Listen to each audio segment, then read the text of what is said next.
Hey there y'all, welcome back to Homemade Collectibles channel, and this is a video review about the Godzilla -1 film that came out this month. And all I gotta say is that this movie is really good. It's a movie I wasn't expecting myself to be as good as with the trailers and the, merchandise and all that. This movie is what we should have got for the sequel for the Godzilla 2014 film.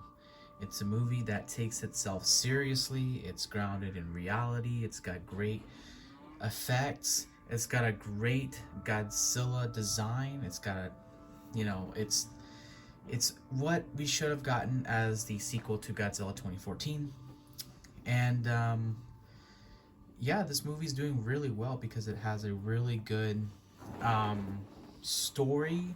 It's got a good cast of characters, like characters that are believable and real, and it's something that I wasn't expecting because a lot of, especially Hollywood, is just making a bunch of garbage movies that have just characters that are not grounded in reality, don't have good story, oversaturated with CGI. But this movie takes itself seriously and treats its characters well and does Godzilla right, unlike what the MonsterVerse is doing, in my opinion. The Godzilla in this movie has a really good purpose in terror, stress, tension, like the presence. You feel the presence of Godzilla in this movie before he actually shows up. Everyone's all worried about it, Godzilla, and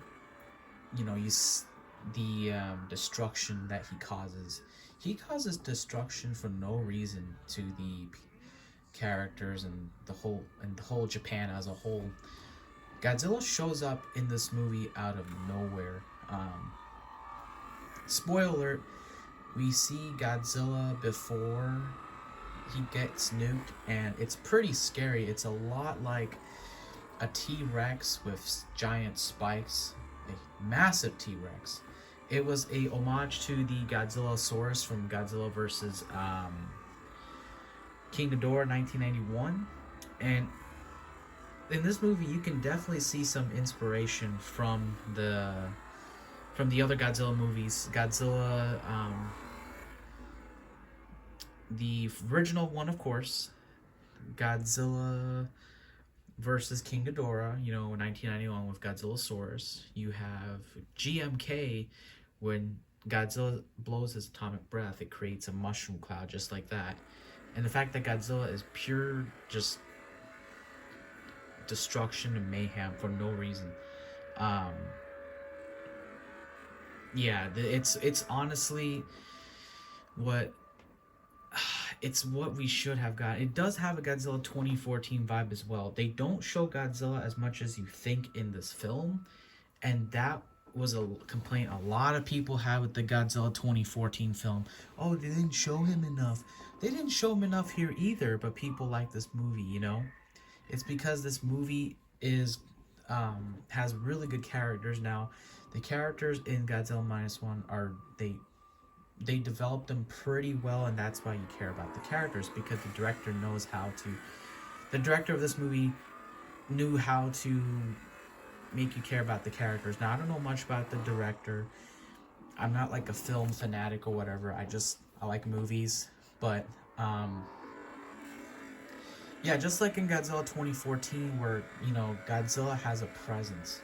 Before Godzilla, shows up in Hawaii, you see the carnage that he unintentionally causes, because Godzilla's not evil in Godzilla 2014, but still, there is a presence, realism, and the atomic breath wasn't overused. That's the one thing I loved about Godzilla 2014, was they didn't overuse that atomic breath. There was a build-up to it. One of my favorite movie scenes of all time is Godzilla's atomic breath reveal in 2014. And then in 2019, they just oversaturated, they overkilled it with the atomic breath, to the fact that I got sick of seeing Godzilla's atomic breath, because they just did it way too much. Just like how they overused the CGI and the blue effect, and then they changed Godzilla design in King of the Monster. It was terrible. I never liked that change. The spines, the foot, it was disgusting and a disgrace to the original Godzilla 2014 film. Now, what it has to do with this is that this does the same thing with Godzilla 2014. They show Godzilla sparingly, but they did it well. There's a lot of similarities with this movie with a lot of other movies besides Godzilla and Jurassic Park. Jaws especially, we see more Godzilla in the water than we do in land in this movie, because it has a lot of Jaws inspiration to it. There's a lot of inspiration with Jaws in this film. Yeah, just it was a movie I wasn't expecting to be pretty good, but I was watching this movie with some other people I knew. One of them said that this movie, what asked them, what'd you think about this movie? She said Godzilla was pretty scary, and that's something we don't see a lot in, Godzilla movies, is making him terrified. And yeah, one of the like I was saying with the atomic breath before, I think that they overused it a lot in King of the Monsters and the Monsterverse, where I got sick of it. But here, the atomic breath scene was just done and executed well. It was a build up. They built up to it, as you can see right now. It's not like they overused it. They used it sparingly, but it had an impact. Whenever Godzilla shoots his atomic breath, it creates a giant mushroom cloud, and it's basically a bomb dropped. And then the wind carries everything away. We see the main characters. One of them sacrifices herself for him to live, and it turns out she is alive at the end, but she has